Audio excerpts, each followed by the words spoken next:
do Senhor nosso Deus, Rei do Universo. Somos gratos a Ti, nosso Pai de misericórdia, bondade, amor e justiça. Somos gratos também ao nosso amado Mestre Jesus, nosso guia e modelo, nosso irmão maior, e a todos os benfeitores do plano espiritual, nossos queridos irmãos de luz que estão presentes esta noite aqui conosco. Obrigado, Senhor, por nos conceder a oportunidade de estarmos em Tua casa de oração esta noite, para recebermos os fluidos e as energias salutares e necessárias para o nosso corpo físico, para a nossa mente e para o nosso espírito. Obrigado também, Senhor, pela oportunidade do aprendizado e que possamos absorver os ensinamentos que serão ministrados esta noite na palestra e colocarmos em prática no nosso dia a dia, auxiliando assim a nossa evolução moral e espiritual. Obrigado também, Senhor, pelas provas e expiações que são tão necessárias no nosso processo evolutivo, que possamos passar por elas com resiliência e com sabedoria, que cada adversidade fortaleça a nossa fé, mas que acima de tudo, Senhor, seja feita a Tua vontade, hoje e sempre em nossa vida. Coloque agora, Senhor, em cada lar aqui representado, irmãos benfeitores, levando até lá sentimentos de paz, luz, harmonia, união, mas acima de tudo do Teu divino amor, protegendo e amparando os nossos lares e os lares de nossos familiares contra todo e qualquer mal. Que ao retornarmos para os nossos lares, que possamos voltar muito melhor do que quando aqui chegamos, levando conosco os bálsamos de paz, luz e amor, que estão sendo derramados esta noite em Tua casa de oração. Que o nosso agir, o nosso pensar, o nosso falar sejam pautados pelos ensinamentos do Mestre Jesus e de tudo aquilo que estamos aprendendo com a doutrina espírita junto aos nossos irmãos de luz. Que ao plantar, que façamos com amor. Que ao colher, que nós tenhamos gratidão. E que ao partilhar com o nosso próximo, que sejamos generosos. Que a paz, a luz e o amor de nosso amado Mestre Jesus e de Deus, nosso Pai Celestial, faça morada em nosso coração, protegendo, amparando, guiando e iluminando cada passo da nossa jornada evolutiva, hoje e sempre. Que assim seja.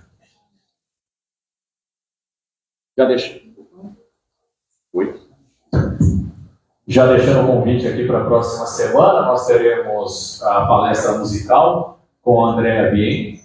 Então aqui fica o convite, no mesmo horário, às 8 da noite. Na próxima quinta-feira, então, todos estão convidados para estarem conosco para essa palestra, para essa convidada que estará conosco.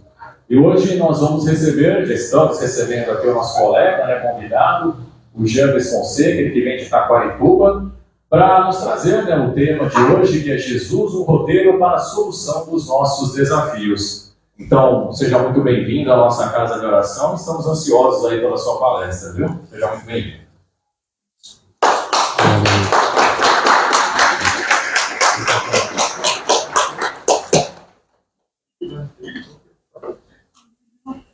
Quer que eu pegue outro com...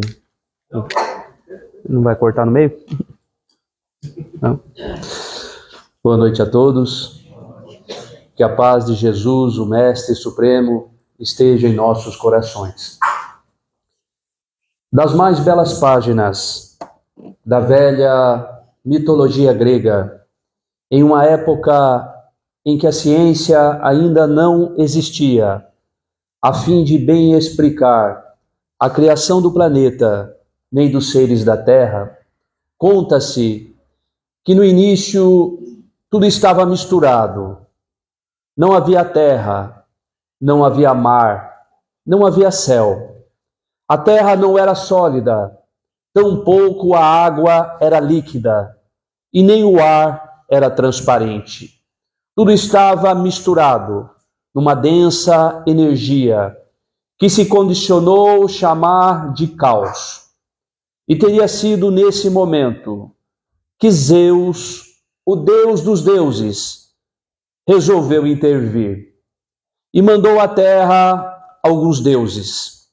Não se sabe ao certo ainda hoje quais teriam sido, mas o importante é que eles teriam vindo para organizar esse caos, para separar uma coisa da outra, para colocar cada coisa no seu devido lugar. E assim teria acontecido. Os deuses passaram a separar as energias. E na parte de baixo ficou a terra, por ser mais pesada. O ar tomou a parte superior e deu origem ao firmamento. A água preencheu as reentrâncias, e dessa forma todo o caos passou a ser organizado. Criou-se os oceanos, as matas, criou-se as montanhas, e ao final desta obra, os deuses apresentaram a Zeus o resultado. Zeus ficou maravilhado com o que viu e percebeu que toda essa beleza deveria ser povoada. E para povoar a terra, resolveu dar essa tarefa a um titã. Dizem que os titãs foram uma raça de gigantes que teriam habitado a terra antes dos seres humanos. Mas Prometeu, o titã, passou a missão a um de seus irmãos, de nome Epimeteu. E coube então a Epimeteu povoar todo o nosso planeta, para os oceanos, para as águas. Ele criou os peixes, os animais marinhos, que iriam habitar o fundo dos oceanos, para os céus, os pássaros, os animais alados, para a terra, os quadrúpedes. E dessa forma, Epimeteu foi criando cada animal e dando a cada um deles uma característica, um atributo. Para alguns, a velocidade, para outros, a força, para outros, a beleza, e assim foi até que ele finalizou toda a obra. E ao final, ficou também Epimeteu maravilhado com o resultado, mas percebeu faltar uma criatura que pudesse se sobrepor sobre as demais, uma criatura que pudesse reinar em nosso planeta. E como ele já não possuía mais as energias, gastou todas com os animais, a matéria-prima, ele então resolveu improvisar.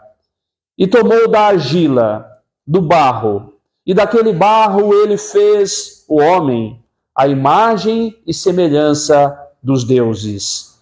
Mas faltava um atributo que ele já não possuía para oferecer, porque havia oferecido todos os atributos aos animais. Então, Epimeteu pediu ajuda a Prometeu. E Prometeu levou o caso à deusa Minerva.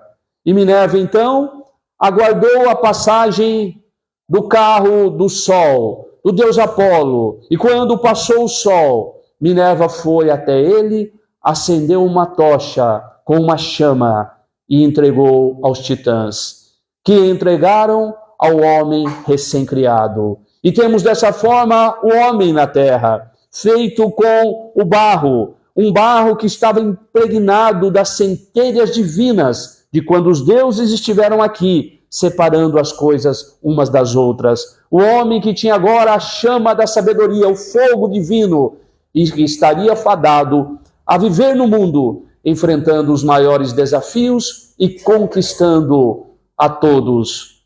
Quando a obra se finalizou, Epimeteu ficou muito feliz com o que viu, mas ele não imaginava que Zeus ficaria irado, porque nem Prometeu, nem Epimeteu pediram autorização a Zeus para fazer o homem a imagem e semelhança dos deuses, e tampouco autorização para dar ao homem um presente divino, o fogo do sol.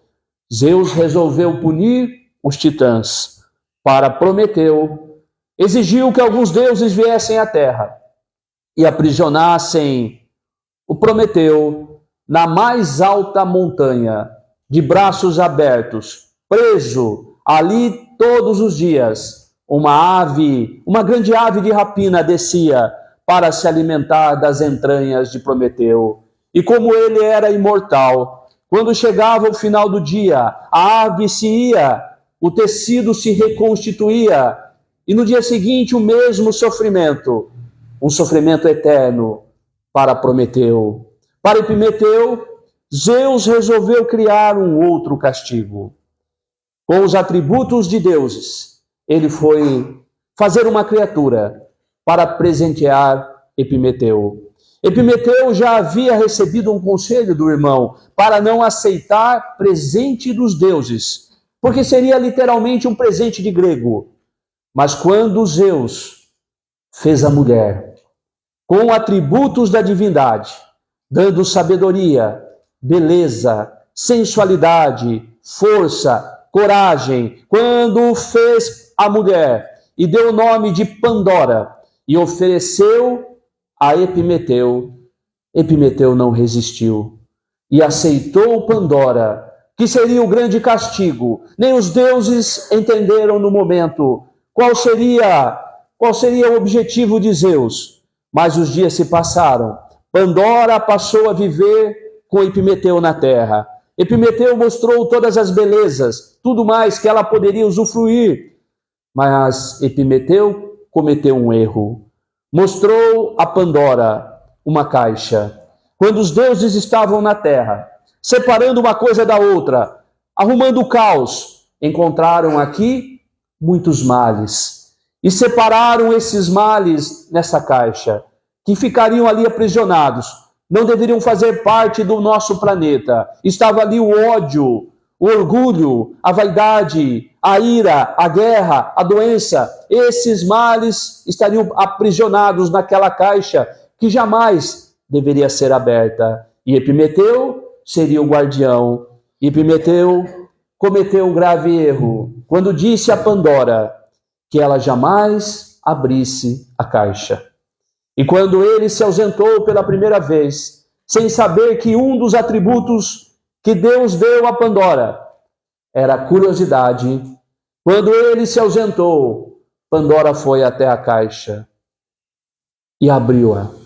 E quando abriu a caixa, saiu dali todos os males que estavam aprisionados. Rapidamente se espalharam pelo nosso planeta.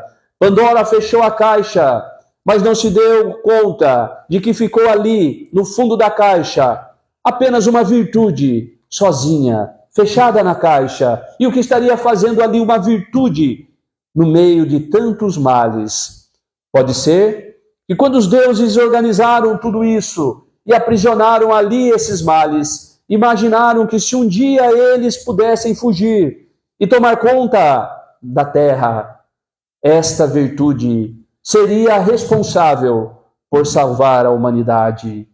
A esperança ficou na caixa de Pandora, aprisionada e esquecida.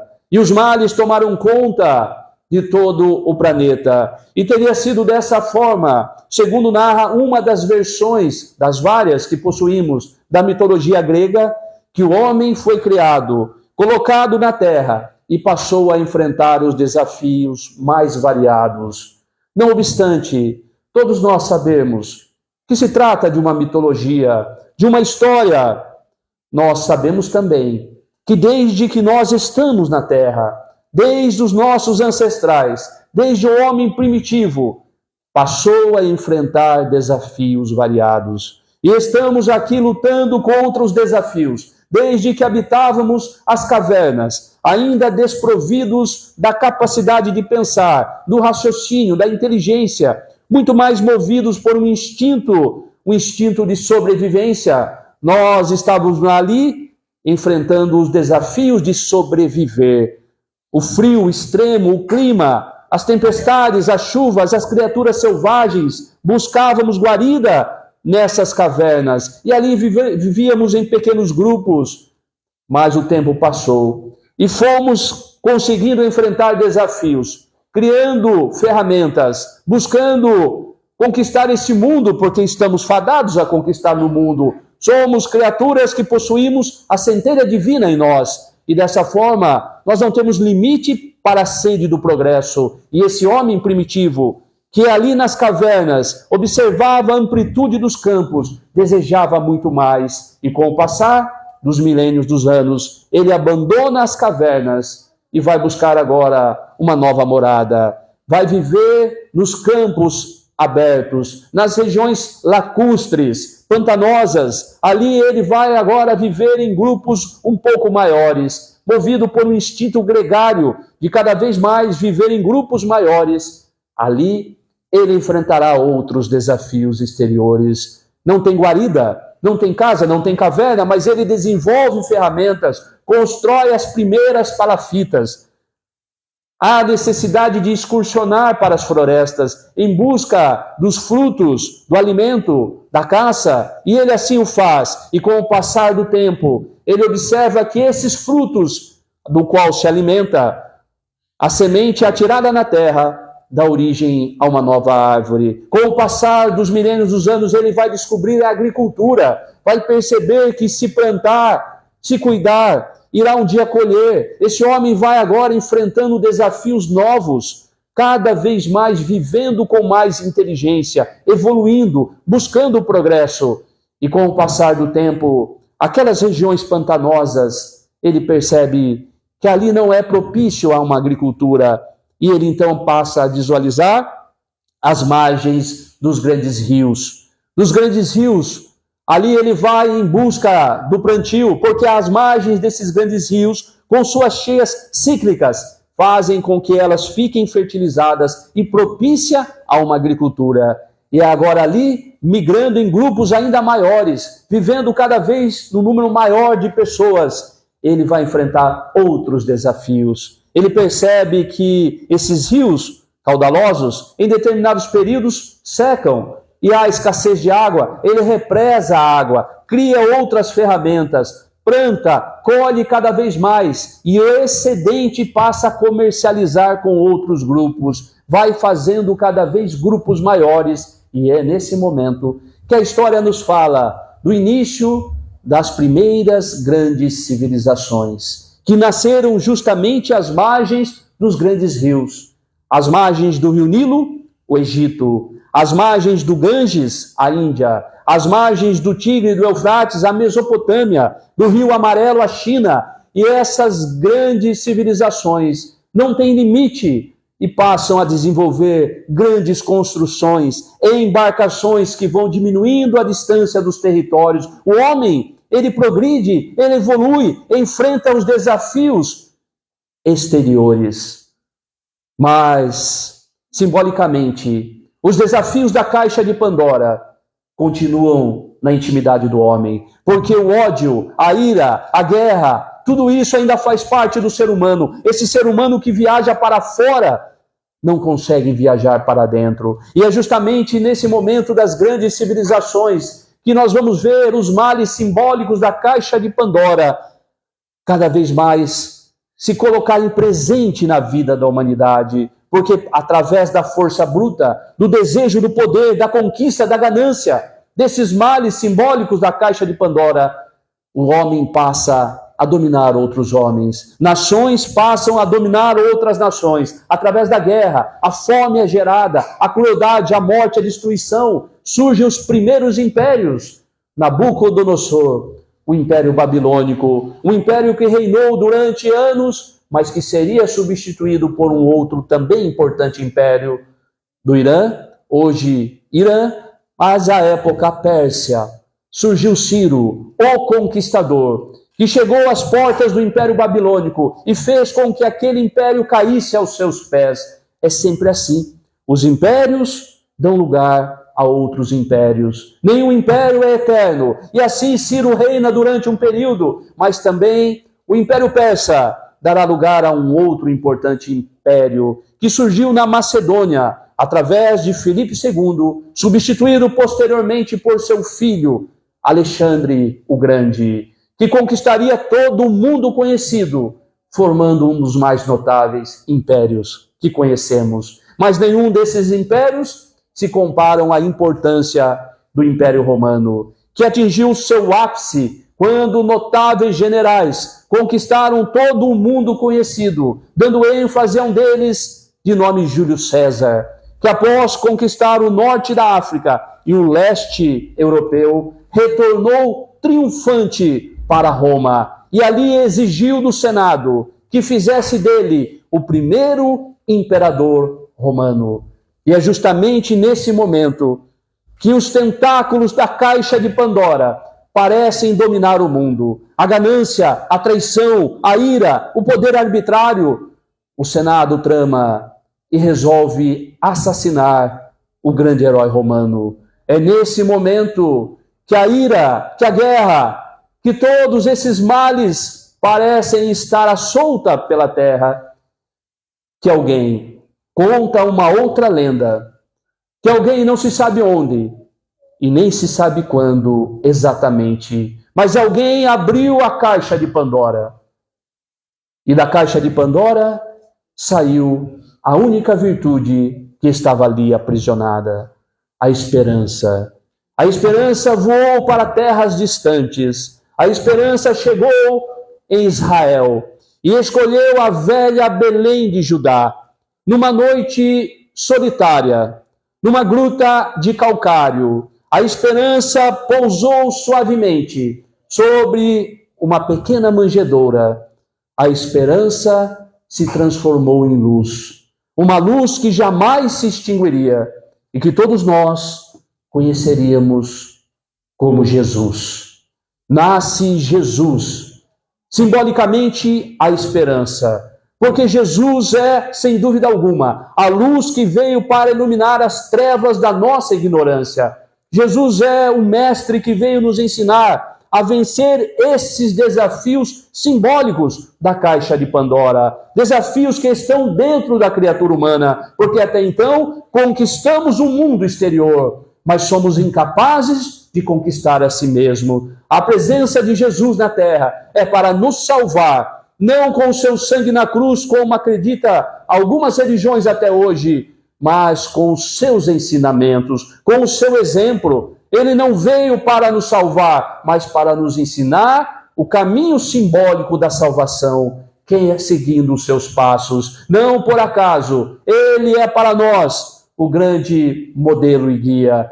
Segundo a questão de número 625 de um livro dos Espíritos, para que possamos olhar para ele e sermos como ele, mas também para deixar que ele nos guie. Jesus é o grande mestre, o professor que veio nos ensinar a viver no mundo sem sermos do mundo. O mestre, único título que ele aceitou de bom grado. Porque quando alguém lhe disse bom, ele respondeu: somente o Pai é bom. Por que me chamais de bom? Somente o Pai é bom. Mas quando alguém lhe disse mestre, ele disse: dissestes bem, eu sou o mestre e vim à terra para dar o testemunho da verdade, e todo aquele que ouve a minha voz conhece a verdade. Ele é o mestre que veio nos ensinar a viver nesse mundo, e os seus ensinamentos passam a nos ensinar desde o momento que ele chega à terra, porque sendo ele o maior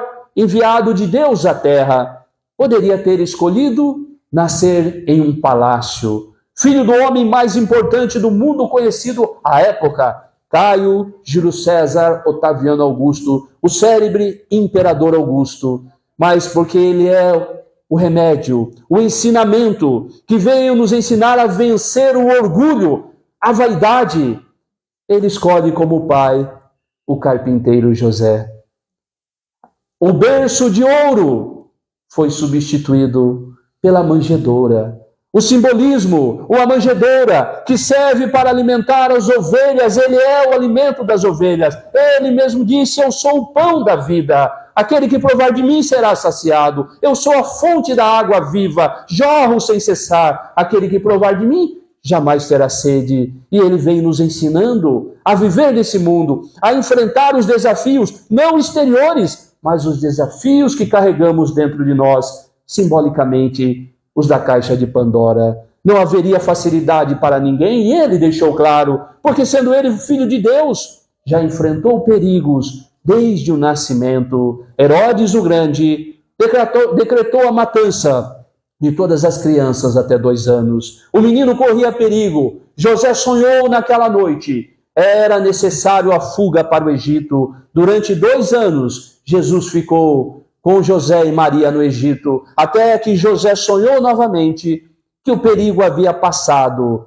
Herodes havia morrido. Jesus vem nos ensinar que no mundo Nós teremos perigos, não teremos facilidades. É um mundo de provas e expiações. É um mundo de aflições, onde nós aprendemos. A escola é o local onde recebemos conhecimento, mas colocamos à prova esse conhecimento. As provas são as aflições, são as dores que fazem parte do mundo para nos ensinar. Não que Deus queira o nosso sofrimento, Ele quer o nosso entendimento, mas porque nós não aprendemos do amor, vem a dor, como uma enfermeira para nos mostrar o caminho que leva ao bom pastor. Somos ovelhas desgarradas, que muitas vezes fugimos do rebanho, e quando vem o lobo da dor, a ovelha corre em busca do bom pastor, aquele que pode lhe dar segurança. Somos as ovelhas, Jesus é o bom pastor, e dessa forma vamos aprendendo com ele, que disse um dia: tenho-vos dito tudo isso para que em mim encontreis a paz, porque no mundo só tereis aflições. Pode parecer algo pessimista vindo de Jesus, mas ele complementa dizendo: lembrai-vos de mim, eu venci o mundo.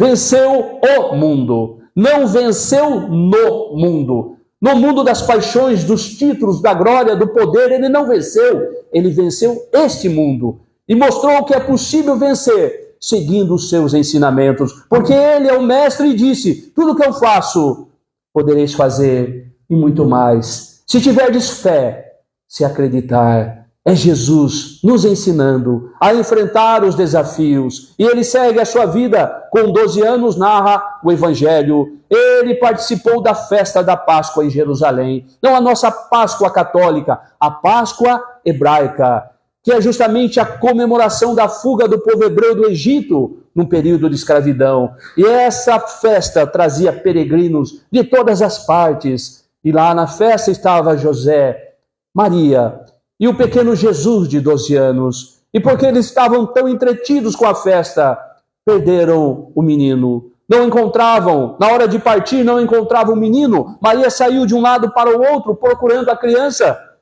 e foi encontrá-lo no templo, cercado pelos doutores da lei. Aqueles homens sisudos, conhecedores das mais de 600 leis mosaicas, de cor, estavam em silêncio.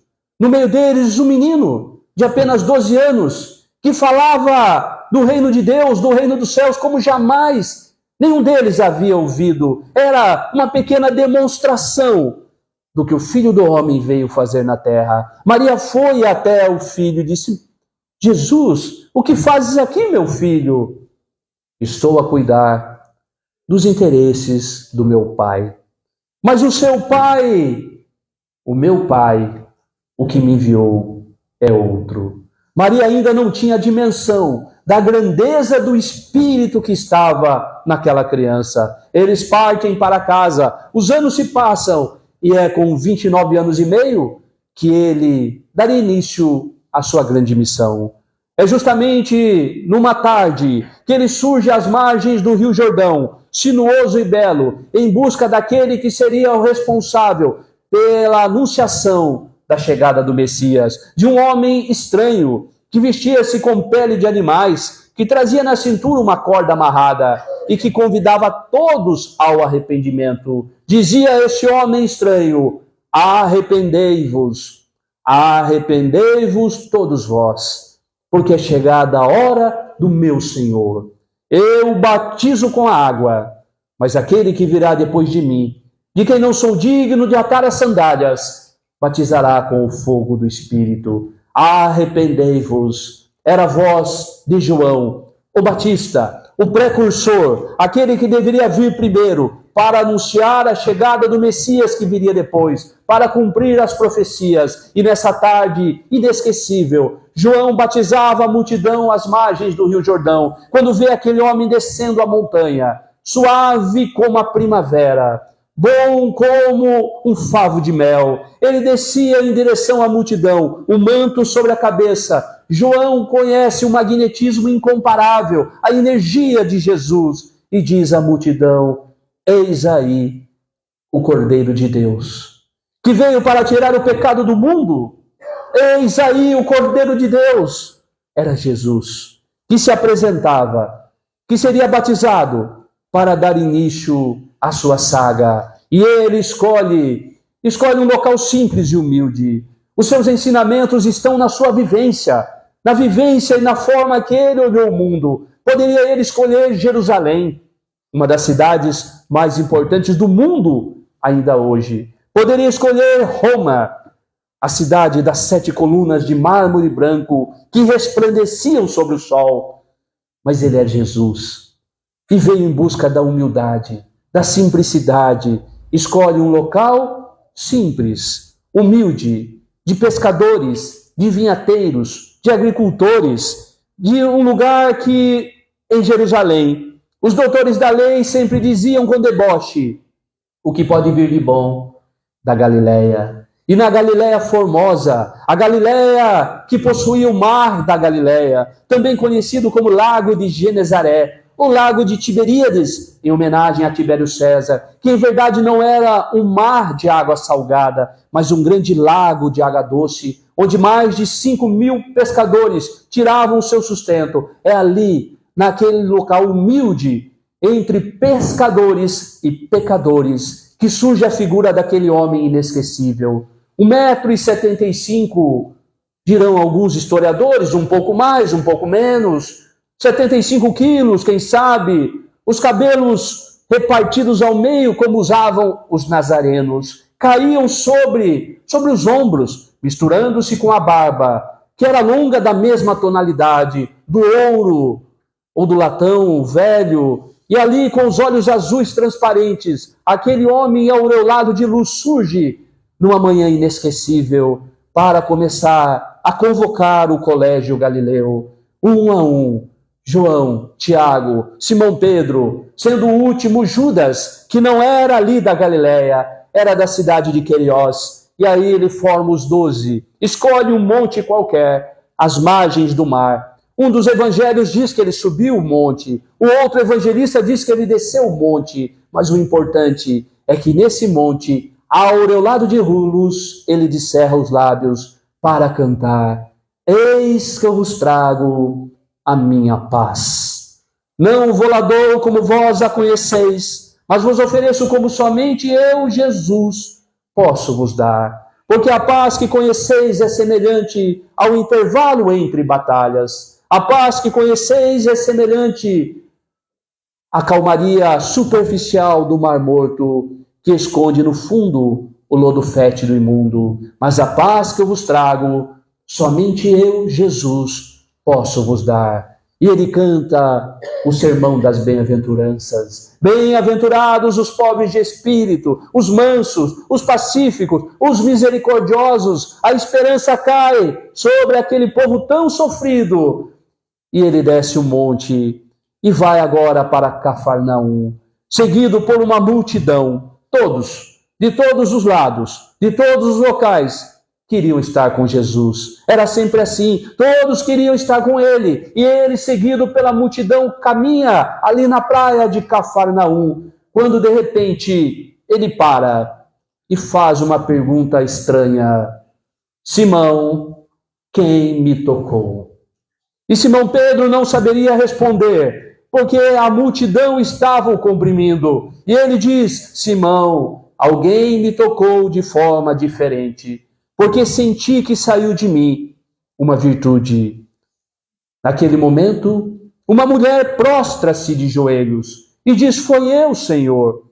E narra a sua saga. Era a mulher hemorroíça, que sofria há 12 anos de um fluxo sanguíneo, que já havia procurado todos os médicos, mas não obteve a cura. E ela disse que quando viu Jesus passar, pensou consigo mesmo: se eu puder tocar as fibras das vestes de Jesus, eu tenho certeza que serei curada. E assim se fez. Jesus olhou para ela e disse: minha filha, vá em paz, porque a tua fé te curou.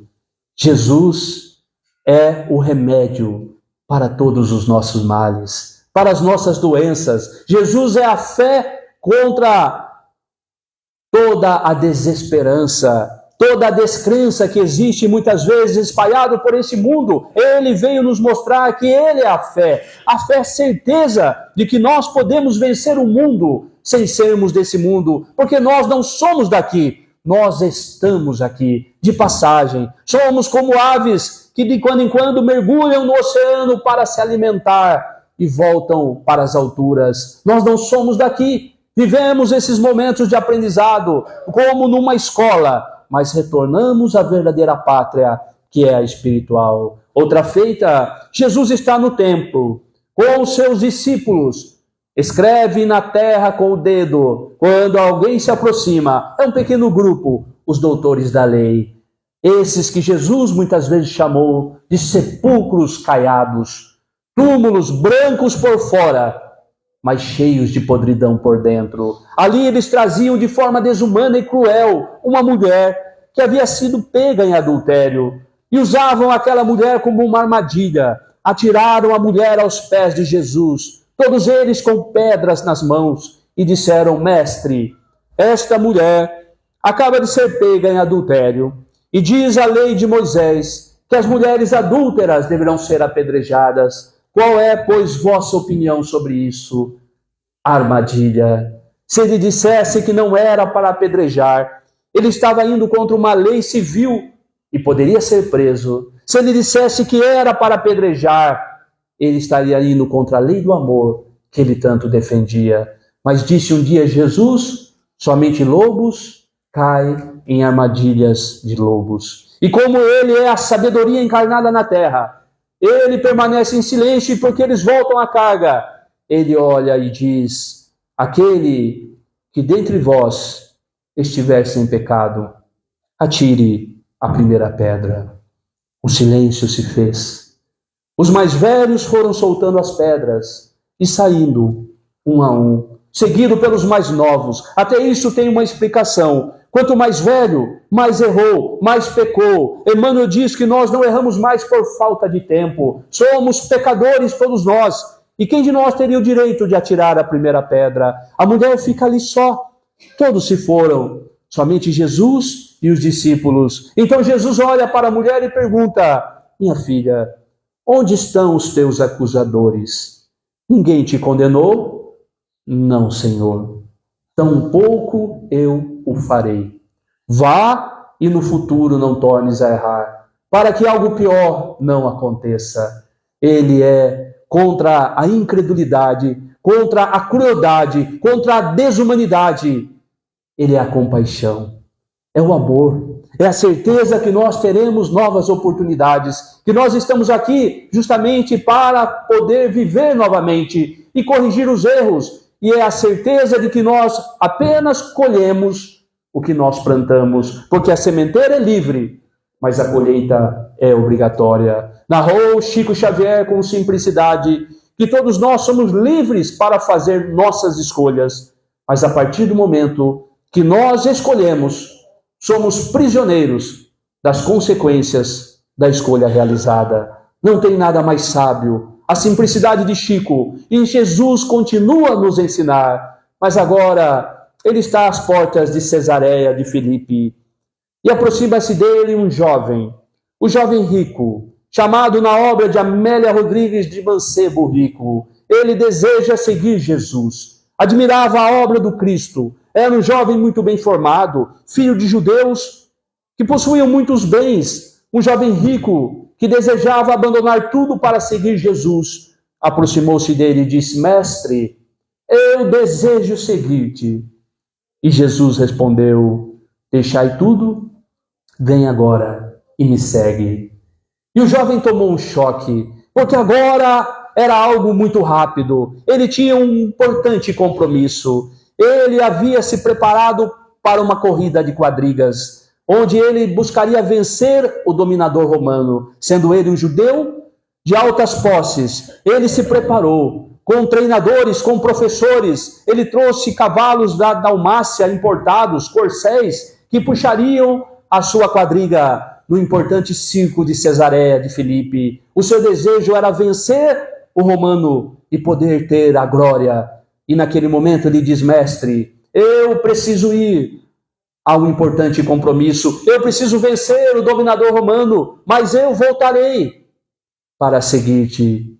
E Jesus diz: vem agora, amanhã será tarde demais. O jovem ficou em silêncio. Em verdade, ele desejava seguir Jesus, mas não estava preparado para deixar as glórias, as homenagens da terra.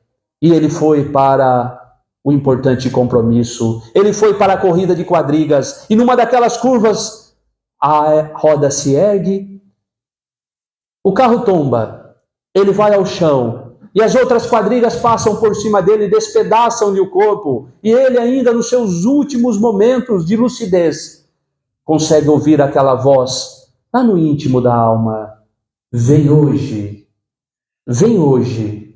amanhã será tarde demais. Quantos de nós estamos sendo chamados a seguir Jesus? Quantos de nós queremos realmente estar com Jesus? Mas como jovem mancebo, falamos: amanhã, eu preciso resolver isso, eu preciso resolver aquilo, eu preciso. Amanhã será tarde demais. Vem hoje. Ele é exigente. Vem hoje, diz Jesus. Mas em outra feita, ele está agora no horto de Getsemane, no Monte das Oliveiras, naquela quinta-feira sombria e truanesca. Ele está ali, se preparando para tudo mais que logo aconteceria. Ele sabia de tudo mais. Ele é o Filho de Deus. Ele sabia que o Filho do Homem seria entregue aos homens e fariam com ele o que lhe aprover ser feito. Ele mesmo disse: o Filho do Homem será erguido de braços abertos, e de braços abertos atrairá a todos. E ele ali se preparava, pediu aos discípulos que ficassem em vigília, em oração, adentrou ao horto para orar, e naquele momento ele vai buscar forças ao Pai, porque ele sabia que seria traído, que seria abandonado, que seria torturado, que seria erguido numa cruz. E ele vai e faz uma das orações mais sentidas: Pai, ó Pai, afasta de mim esse cálice, Pai. Afasta de mim, Pai, se for possível, mas que seja feita a tua vontade e não a minha. E na oração, ele tomou forças, ergueu-se e foi enfrentar o que tudo mais precisava.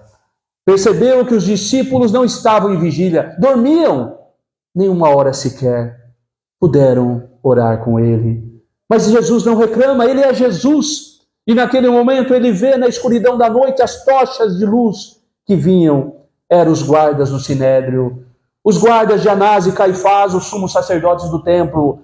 À frente estava Judas, o traidor. Jesus podia ter fugido.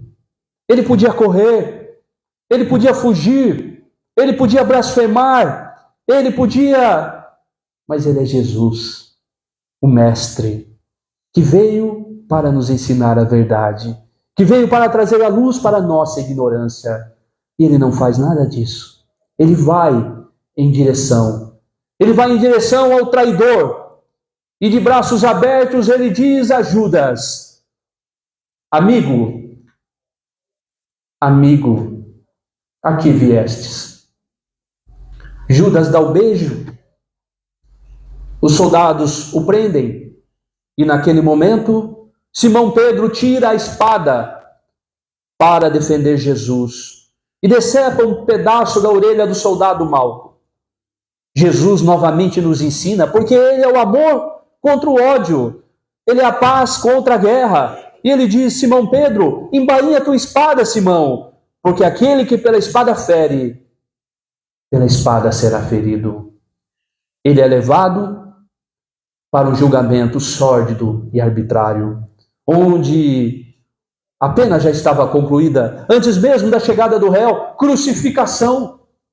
Ele é torturado, colocam sobre sua cabeça a coroa de espinhos, e ele carrega a cruz infamante da vergonha.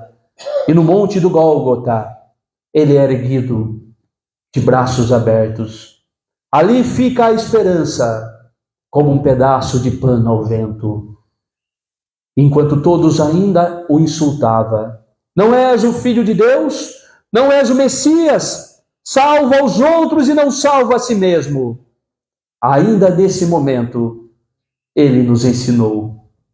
Clamou ao Senhor da vida: Pai, perdoa-os, eles não sabem o que fazem. Ali a esperança expirou seus dias na terra. Teria dito Pilatos: ele será esquecido em uma semana, mas a esperança jamais nos deixaria. A esperança voltaria, porque foi ele, Jesus, que prometeu.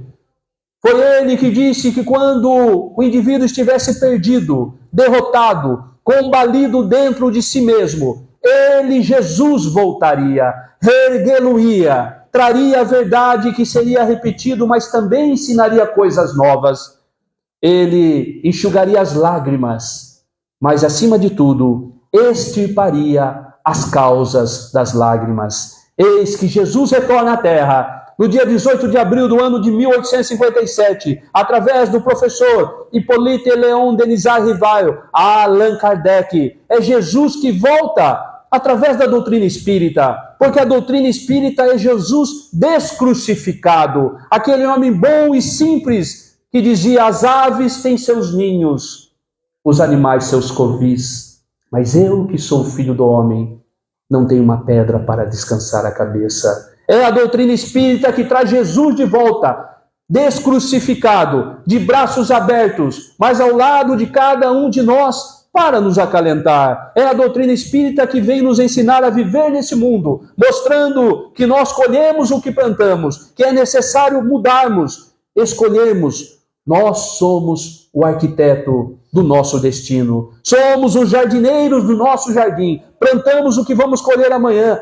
É necessário nos plantarmos o amor, o bem. É preciso viver no mundo sem ser do mundo. E Jesus é justamente a solução, o roteiro para todos os desafios que nós encontramos. Ele espera que cada um de nós possa ir até Ele, despojado de todo o mais. Ele não quer as grandezas da terra, não quer os títulos, o poder. Ele mesmo disse que a verdadeira riqueza é aquela que o ladrão não consegue cavar para roubar. Que a verdadeira riqueza não é aquela que a ferrugem consome, nem que a traça pode corroer. A verdadeira riqueza é o bem que nós fazemos. Porque vivemos num mundo que é um paradoxo. Estamos todo o tempo tentando reter coisas. O meu carro, o meu apartamento, a minha casa, o meu, e tudo que eu tento reter, eu não levo. Mas tudo que eu distribuo, eu levo. Que paradoxo vivemos. O amor, o sorriso, o abraço, tudo que nós damos, nós levamos. E tudo que nós seguramos, nós deixamos. Ele vem nos ensinar justamente isso, de que vale viver no mundo e ganhar o mundo e perder a própria alma. É preciso fazer com que o espírito se despoje de todas essas coisas. Viver no mundo sem ser do mundo. Narra Humberto de Campos, espírito, que um homem descansava na escadaria do templo, ao lado do vale do Sidom, quando de repente passou pelo local uma jovem de extrema beleza. Os cabelos negros e longos iam até a cintura. O vestido branco longo denotava as suas curvas sensuais. O sorriso, o olhar penetrante era destacado pela pintura à egípcia, os adornos, as pulseiras, e aquela jovem aproximou-se daquele homem e sentiu-se atraída por ele. Ele tinha um magnetismo incomparável e foi até a sua direção. Ele estava num solilóquio, parecia que estava conversando consigo mesmo, o olhar perdido. Então ela o interrompe. Nazareno, eu sei que és um nazareno, disse ela, pelos cabelos como usa, repartidos ao meio e caídos sobre os ombros. E se és um nazareno, eu sei que é alguém que está longe da sua casa, deve ter chego há pouco. Percebo isso pelo suor que lhe corre na face, mas também pela poeira que carrega em suas sandálias. Eu quero te fazer um convite. Eu tenho um pequeno palacete, moro logo ali. Vem para minha casa, Nazareno, para que possa descansar. E o belo Nazareno, interrompido pela jovem, naquele momento olha com muito carinho, com muita ternura e diz: hoje eu não posso. Ah, Nazareno, eu acho que eu não me fiz compreender. Eu sou uma vendedora de ilusões. Os homens pagam altas somas para estar comigo por alguns momentos, mas hoje é o dia do meu aniversário e eu quero dar um presente a mim mesmo. Vem para minha casa, Nazareno. Eu mesma lavarei seus pés, enquanto bailarinas irão lhe entreter, para que logo mais possa deitar em meu leito e usar do prazer que lhe posso oferecer. Tu virás, é gratuito, não cobrarei nada. Tu virás. Não posso, disse ele, sem perder a serenidade. Hoje eu não posso. Mas ela insistiu: Nazareno, não me censures de agir assim, Nazareno. É que vejo em seus olhos uma estranha chama, uma chama que me queima de dentro para fora. E olhando em seus olhos eu digo que te amo, Nazareno. Vem para minha casa, nem que seja apenas para que você descanse em meu leito e eu possa apenas ficar lhe observando e dizer que um dia um belo Nazareno esteve em minha casa e não me desgraçou. Tu virás. Ele levantou-se agora, parecia uma chama viva, olhou para aquela jovem com tanta ternura e disse a ela: hoje eu não posso, mas um dia que não está longe e nem tão perto, eu lhe atenderei o convite.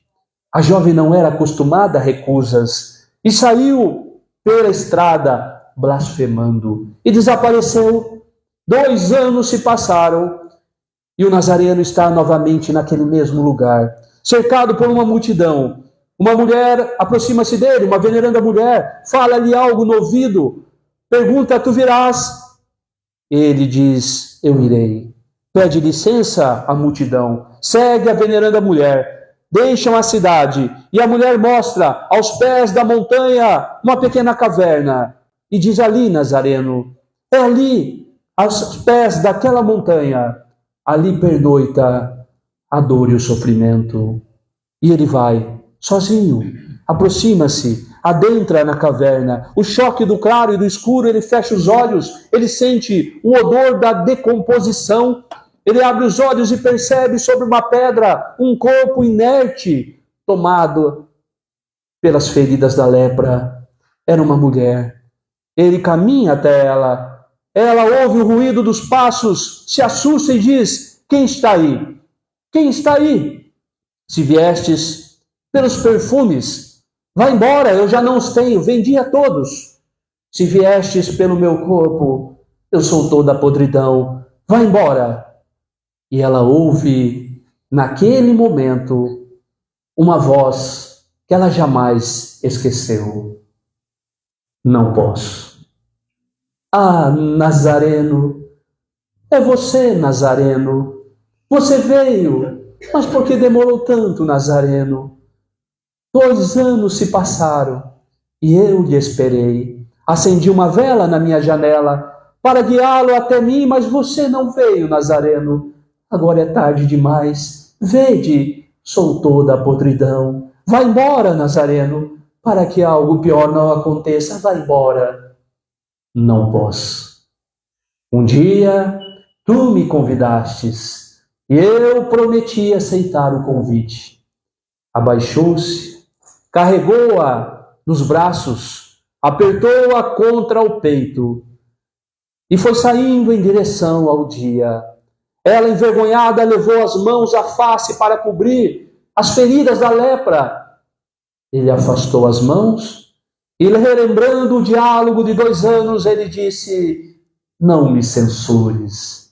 Ajo dessa forma, porque vejo em seus olhos uma estranha chama e lhe digo que te amo. Ah, Nazareno, Nazareno, eu não tenho nada para te dar, Nazareno.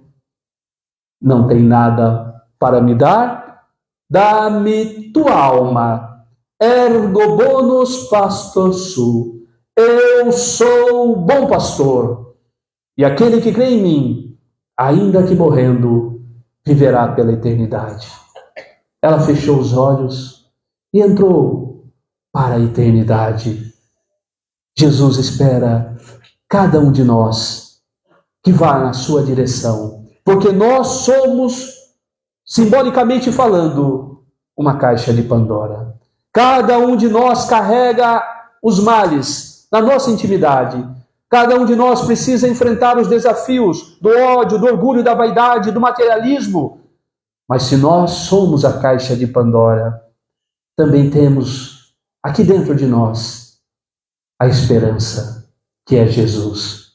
É necessário deixar que Ele saia, que Ele reine soberano dentro de nós, para que de braços abertos possa nos convocar a todos. Vinde a mim, todos vós, que estáis cansados e sobrecarregados, e eu vos aliviarei. Tomai de mim, que sou manso e humilde de coração, e em mim encontrarei o descanso para as vossas almas. Porque leve é meu fardo, suave é meu jugo. Eis Jesus que nos convoca a todos. Vinde a mim, todos vós, porque eu sou o caminho, eu sou a verdade, e eu sou a vida. E ninguém chegará ao Pai, senão por mim. Que Jesus nos abençoe. Muita paz.